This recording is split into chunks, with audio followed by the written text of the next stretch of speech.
বাজারে গেলে যেদিকেই চোখ যায় খালি দেখি পাকা আম। আর পাকা আম খেতে ভীষণ ভালোবাসি। তাই পাকা আম দিয়ে আমি বিভিন্ন ধরনের মিষ্টির রেসিপি বা পিঠে অনেক কিছুই বানাই। আজ আমি আপনাদের সেরকমই একটা দারুণ স্বাদের পাকা আমের সন্দেশ বানানো দেখাবো। এই মিষ্টি আপনারা দোকানে খুঁজলেও পাবেন না, আর বাড়িতে বানালে এর স্বাদ সারা জীবন মুখে লেগে থাকবে। মাত্র কয়েকটা উপকরণ দিয়েই বানিয়ে নিতে পারবেন। তো চলুন বানানো শুরু করা যাক। প্রথমেই নিতে হবে একটা পাকা আম। একটা পাকা আম দিয়েই কিন্তু সন্দেশটা রেডি হয়ে যাবে।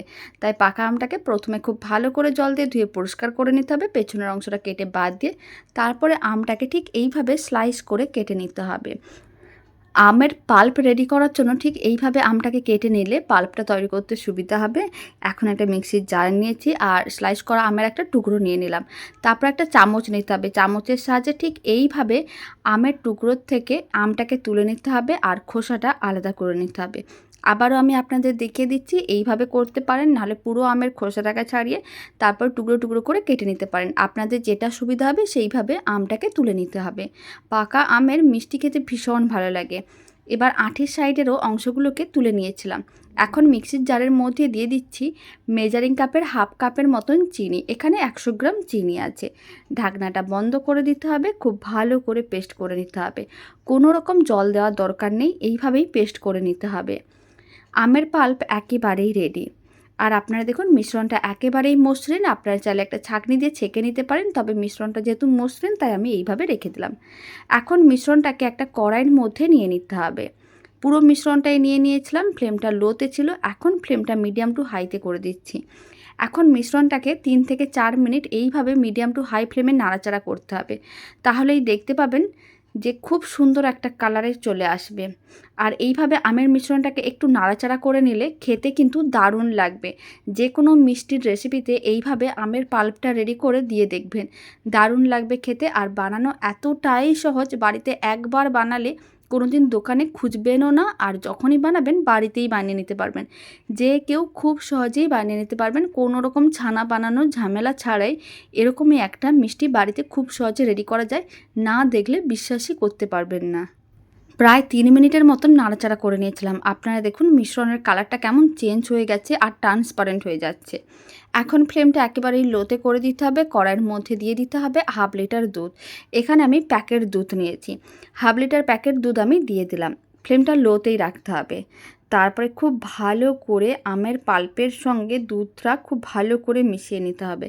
আর ফ্লেমটা লোতে রেখে খুব ভালো করে মেশাতে হবে, যাতে কোনো রকমের দলা না থাকে বা মিশ্রণটা যাতে খুব সুন্দর করে মিশে যায়। আর এরকমই কিন্তু একটা ব্লেন্ডার নিতে হবে, আর ব্লেন্ডারের সাহায্যে খুব ভালো করে মিশিয়ে নিতে হবে। এই মিষ্টির রেসিপি একদিন হলেও বাড়িতে বানিয়ে দেখতে পারেন।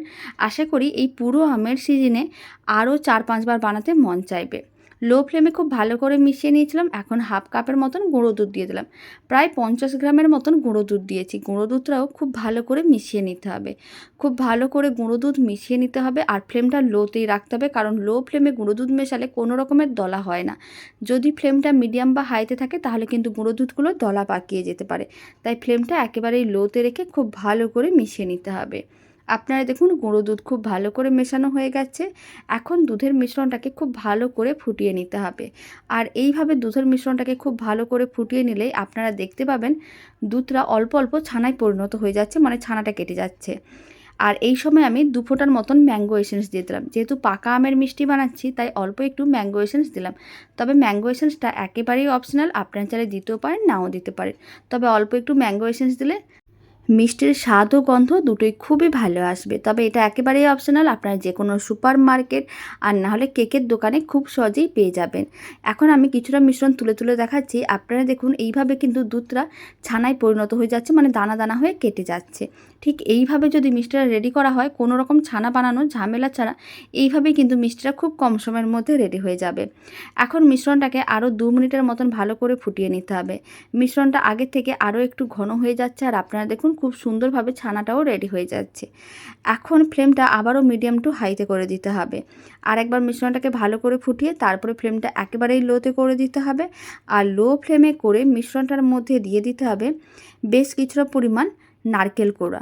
এখানে আমি একটা বড় নারকেল নিয়েছিলাম, তার হাফ নারকেলের যে ভাগটা আছে সেটাকে আমি নারকেল কোড়া রেডি করে নিয়েছিলাম। বেশ কিছুটা পরিমাণ নারকেল কোড়া দিয়ে দিলাম। এইভাবে মিষ্টিটা বানালে বা নারকেল কোড়াটা দিলে খেতে অনেক বেশি ভালো হবে, মানে স্বাদটা প্রায় 100 গুণ বেশি হয়ে যাবে, এত ভালো হয় খেতে। খুব ভালো করে নারকেল কোড়াটাও মিশিয়ে নিতে হবে। আর যদি আপনাদের কাছে নারকেল কোড়া না থাকে তাহলে আপনারা নারকেলের পাউডার অনলাইনে কিনতে পেয়ে যাবেন, সেটাও দিতে পারেন। তবে নারকেল কোড়া বা ফ্রেশ নারকেল কোড়াটা দিলে খেতে অনেক বেশি ভালো লাগে। ফ্লেমটা লোতে রেখে আরও 100 গ্রামের মতন গুঁড়ো দুধ দিয়ে দিলাম।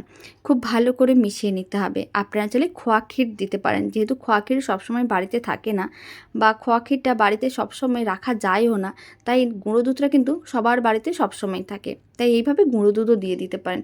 আর মিষ্টির পরিমাণটা আমি একটু বেশি করেই বানাচ্ছি, তাই আমি এখানে জিনিসগুলো একটু বেশি করে দিচ্ছি। তবে আপনারা যদি কম করে বানাতে চান সমস্ত কিছুর পরিমাণটা কম করে দেবেন। এখন সমস্ত কিছু খুব ভালো করে মিশিয়ে নিতে হবে আর ফ্লেমটা লোতে রেখেই খুব ভালো করে মেশাতে হবে। যখন দেখবেন গুঁড়ো দুধটা খুব ভালো করে মিশে গেছে, তারপরে ফ্লেমটা মিডিয়াম টু হাইতে করে নাড়াচাড়া করে মিশ্রণটাকে ঘন আর শুকনো করতে হবে। প্রায় 3-4 মিনিট পরে দেখাচ্ছে, আপনারা দেখুন কালারটাও চেঞ্জ হচ্ছে আর মিশ্রণটাও ঘন হওয়া শুরু করে দিয়েছে। এইভাবে আরও 3-4 মিনিটের মতো নাড়াচাড়া করে নিতে হবে, যাতে মিশ্রণটা আরও ঘন হয়ে যায় আর কড়াই থেকে যাতে একেবারেই আলাদা হয়ে যায়। এইভাবে একটু শুকনো শুকনো করে নিলে মিষ্টিটা বহুদিন সংরক্ষণ করে রাখা যাবে। আপনারা চাইলে কারোর জন্য গিফট হিসাবেও কারোর বাড়িতে বানিয়ে নিয়ে যেতে পারেন। আশা করি আপনার প্রশংসাই করবে, খেতে এতটাই ভালো হয়। খুব ভালো করে মেশানো হয়ে গেছে। আপনারা দেখুন মিশ্রণটা কিন্তু বেশ ঘন হয়ে যাচ্ছে। এইভাবে 3-4 মিনিটের মতন আরও মিশ্রণটাকে ঘন করে তারপর আমি আপনাদের দেখাচ্ছি। আরও 3 থেকে 4 মিনিট মিডিয়াম টু হাই ফ্লেমে নাড়াচাড়া করে নিয়েছিলাম। মিশ্রণটা বেশ শুকনো শুকনো হয়ে যাচ্ছে, কড়াই থেকে আলাদা হয়ে গেছে। ফ্লেমটা এখন অফ করে দিতে হবে, কারণ মিষ্টির মিশ্রণটা একেবারেই রেডি। এর থেকে যদি বেশি শুকনো করতে চান তাহলে করতেই পারেন, আরও বেশি দিন সংরক্ষণ করে রাখতে পারবেন। তবে এরকমই অবস্থায় ফ্লেমটা অফ করে দিতে হবে। এবার মিষ্টিটাকে সেট করতে হবে, তার জন্য এরকমই আমি একটা স্টিলের প্লেট নিয়েছিলাম আর একটা বাটার পেপার দিয়ে রেখেছিলাম, অল্প একটু ঘিও ব্রাশ করে রেখেছিলাম। এখন যে মিশ্রণটা রেডি করে রেখেছিলাম সেই মিশ্রণটা এইভাবে দিয়ে দিতে হবে। সমস্ত মিশ্রণটা একসঙ্গে দিয়ে দিতে হবে।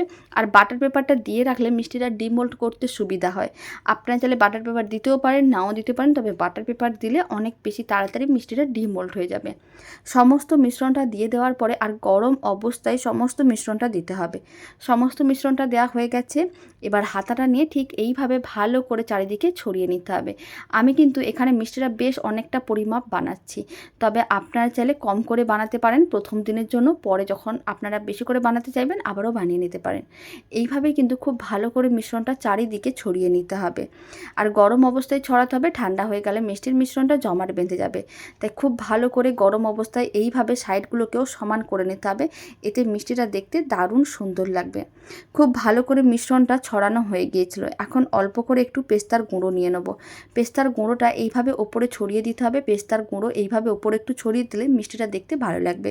তবে আপনারা আপনাদের পছন্দ মতন যে কোনো ড্রাই ফ্রুটসের গুঁড়ো ওপরে ছড়িয়ে দিতে পারেন, দেখতে দারুণ লাগবে। না চাইলে নাও দিতে পারেন, এটা কিন্তু একেবারেই অপশনাল। খুব ভালো করে পেস্তার গুঁড়োগুলোকে হাত দিয়ে প্রেস করে আটকে দিলাম। এখন ঠান্ডা করে নিতে হবে।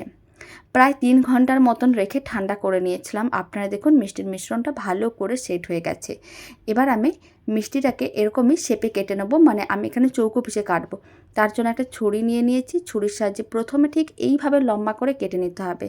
আর এই মিষ্টির রেসিপি বাড়িতে বানালে কমেন্ট বক্সে জানাতে একেবারেই ভুলবেন না খেয়ে আপনাদের কেমন লাগলো। ভালো লেগে থাকলে আপনারা যদি ফেসবুক থেকে রেসিপিটা দেখছেন পেজটিকে ফলো করে নেওয়ার অনুরোধ রইল। ইউটিউব থেকে দেখলে চ্যানেলটি সাবস্ক্রাইব করে নেওয়ার অনুরোধ রইল। পাশে থাকা বেল আইকনটি প্রেস করে নেবেন নতুন রেসিপির আপডেট সবার আগে পাওয়ার জন্য। এখন লম্বা অংশগুলোকে ঠিক একইভাবে চৌকো পিসে কেটে নিলাম। এখন একটা আমি মিষ্টির টুকরো তুলে দেখিয়ে দিচ্ছি কতটা সুন্দরভাবে রেডি হয়েছে। আপনারা দেখুন তো, দোকানের মতন মিষ্টি একেবারেই রেডি হয়ে গেছে। দোকানে খুঁজলে আশা করি এরকমই মিষ্টি পাবেনই না। আর এই মিষ্টি একবার খেলে এর স্বাদ সারা জীবন মুখে লেগে থাকবে। দারুণ টেস্ট হয় আর দারুণ সুন্দর এর ফ্লেভার আসে। পাকা আমের সিজনে এই মিষ্টি একবার হলেও বাড়িতে বানিয়ে দেখতে পারেন। আর রেসিপিটা শেষ পর্যন্ত দেখার জন্য আপনাদের অসংখ্য ধন্যবাদ। এবার আমি আরেকটা মিষ্টি তুলে নিলাম আর মিষ্টিটা ভেঙেও দেখিয়ে দিচ্ছি ভেতরটা কত সুন্দরভাবে রেডি হয়েছে। তো চলুন ভিডিওটা আমি এখানে শেষ করছি। আপনারা সবাই ভালো থাকবেন, সুস্থ থাকবেন। আপনাদের সঙ্গে আবার নতুন কোনো রেসিপি নিয়ে দেখা হচ্ছে।